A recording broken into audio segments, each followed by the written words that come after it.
What's going on, Packer fans? Welcome into the Pack a Day podcast. I'm your host, Andy Herman. As always, you can follow me on Twitter at Andy Herman NFL and can follow the podcast at Pack a Day Podcast. Please make sure to subscribe if you have not already. I would greatly appreciate it. But enough about that. Let's get into today's topic, which is, of course, the updated injury report, both for the Green Bay Packers as well as the Pittsburgh Steelers. Definitely some injuries worth monitoring, as we go into the game and are going to affect the outcome of this game. So let's jump in right away and talk about the Pittsburgh Steelers injuries first. I think probably the biggest name on the list is going to be Chase Claypool, who did not participate in practice on Friday and is listed as questionable. He was not listed on Wednesday's injury report, then was limited, and then did not practice on Friday. It's obviously not trending in the right direction.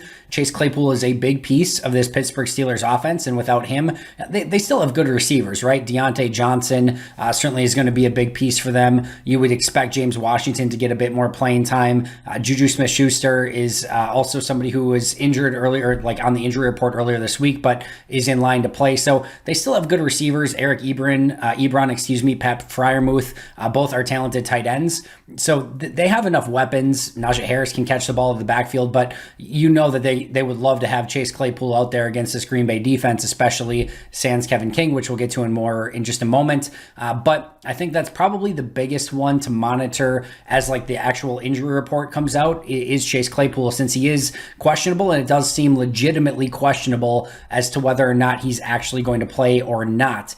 So that's kind of number one. And then I think the bigger one here is, at least in regards to how Pittsburgh's offensive line has been playing, is Okafor. And I think it may not be a household name, but he has been starting at offensive tackle for them. Joe Haeg is going to have to come in and probably play more snaps. That's going to keep Dan Moore at left tackle, who is a rookie. So Pittsburgh's offensive line has been awful to start this season, and I think if there's a opportunity for Green Bay to actually show up on the defensive front, make some plays, get after the quarterback a little bit. Ben Roethlisberger isn't moving well. He's taking way too long in the pocket. This might be that week. That Pittsburgh offensive line, Trey Turner's playing pretty okay. Outside of that, it's been a borderline nightmare. Now they've got depth issues. One of their top, backup offensive linemen, Rashad Coward, is also going to be out in this game. So Pittsburgh is not exactly in mint condition coming in to this game against Green Bay. And this is a massive game for the Steelers, right? Like if they lose, they go to 1-3. That AFC North isn't a joke. The Browns are going to be insanely good. The Bengals are already 3-1. The Ravens are going to be good. So this is a massive game for the Steelers. And I do think that with those injuries, especially to Okafor, that this is going to give Rashawn Gary, Preston Smith some opportunities to get after the quarterback. And just with the offensive line as a whole not playing well, hopefully Kenny Clark can continue his dominance on the interior of the defensive line. Chase Claypool, yes, as I mentioned, would be a big loss. They have the receivers to kind of fill in for him, but he is one of their big possession receivers who can make big plays down the field and does give them a big body presence. Like, Jair Alexander, if you're one-on-one with Claypool just has a lot of physical advantages. Same thing even against an Eric Stokes, and without Kevin King in the lineup in all likelihood, Chase Claypool would have a mismatch. So if he can't go, that is another issue for the Steelers offense. On the flip side, for the Packers, certainly some injuries to note as well. The biggest one that's out and listed as out is MVS, so he will not play in this game. And of course, it's going to be up to the Packers, the rest of their wide receiver room, to make up for that absence. I think the issue here is there's no apples to apples MVS on this roster, right? They did protect Equanimeous St. Brown this week, so I would expect him to get called up. Now, that would be his second call-up, which means he cannot get called up a third time. You can move him to the active roster and actually put him on the 53. Then once the game is done, release him, have him go through waivers, and if he clears, put him back on the practice squad. But you can't use those special, practice squad elevation rights, because you can only do that 2 times per player in a given season. So while I do expect him to be up, that would be his last availability, and it's still very early in the season.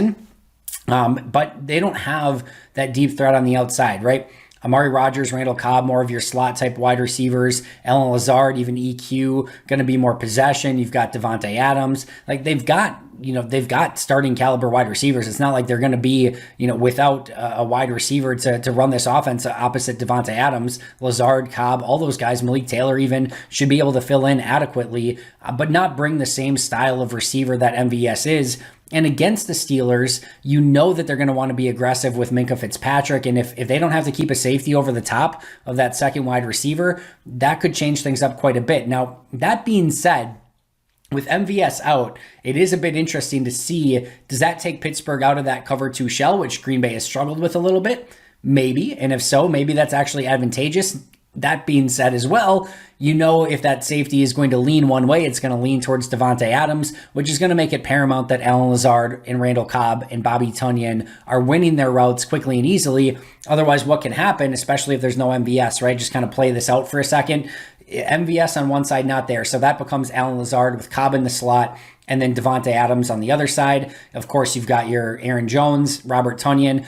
What they're going to want to do is they're going to want to bring Minkah Fitzpatrick down in the box and stop all that underneath stuff and have an extra body to stop Aaron Jones as well. We've already seen that this offensive line has struggled to run the ball consistently and get good averages and explosive plays against, even a 7-man box. Now, if it's a 8-man box, that makes things that much more complicated. So extra safety in the box, plus you're trying to take away Randall Cobb, Robert Tunyon, all that underneath stuff, which makes things more difficult for Davante Adams underneath as well. And now you've got the other safety shading Davante over the top. Well, what does that leave? It's a very similar plan to what the Tampa Bay Bucks did against the Green Bay Packers last year and said, basically, we're going to take away all the underneath stuff. We're going to take away Aaron Jones with an extra guy in the box. We're going to shade our safety over to Davante Adams, so you're not going to connect with him on a bunch of big plays. And we're going to make the other wide receiver on the outside win his one-on-one matchups, and that's the matchup we're going to allow to you. It's going to be one-on-one, and he needs to win. And in that game, MVS actually won a decent amount, had the big completion.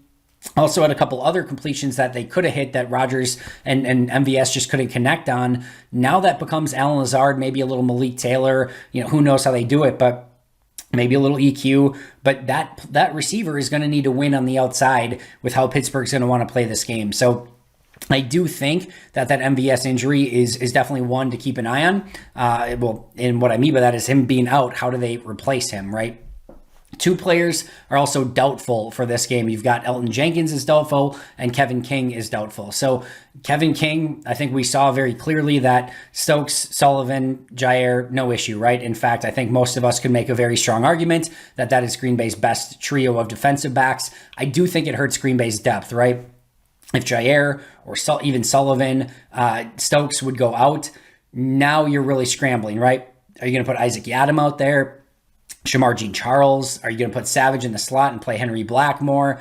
It just becomes a much bigger issue when you start losing the depth that you have there, because I don't think Yiadom or SJC or really Henry Black, for that matter, are ready to play significant snaps. So right now you play a lot of nickel, right? Amos, Savage at safety, Jair and Stokes outside, Sullivan in the slot. You're good to go. You feel pretty confident with that group. If all of a sudden one of those guys goes down, now that confidence gets much less. The other doubtful, Elton Jenkins, which means a lot more of Yosh Nijman. I think it's very clear that Jenkins is not going to play in this game. When you look at Matt LaFleur's comments from the press conference on Friday, he's basically saying we're hopeful that Elton's going to be able to play against Cincinnati. Well, you might as well list him at out at that point. And I wouldn't surprise me on Saturday if, in fact, they do downgrade Elton to out at some point. But as of right now, he's doubtful, but it certainly does not sound like Elton's going to play in this game. Yosh played well last week. This is going to be another tough matchup. You got TJ Watt and Melvin Ingram on the outside. Watt is fully healthy and going to be ready to go. He practiced in full, no injury designation at all. Melvin Ingram's been playing great. This is the strength of the Steelers' defense is Watt and Ingram right now. So whether it's Yosh Nijman, whether it's Billy Turner, both of those guys are going to have to be on their A game to defend against, or to protect against those 2 defenders. Excuse me. Other players who are questionable in this game, Chris Barnes as well as Jack Heflin. Those 2 will and Vernon Scott as well. So 3 questionable players, Heflin, Scott, as well as Chris Barnes. We will see. It seems like Barnes and Heflin and really even Vernon Scott are healthy enough. All 3 of them practiced in some capacity on Friday. They've been very cautious with Vernon Scott, so we'll kind of see. It wouldn't shock me if he was inactive again. Heflin, remember Tyler Lancaster is out this game due to COVID protocols, so they could really use that extra defensive lineman up.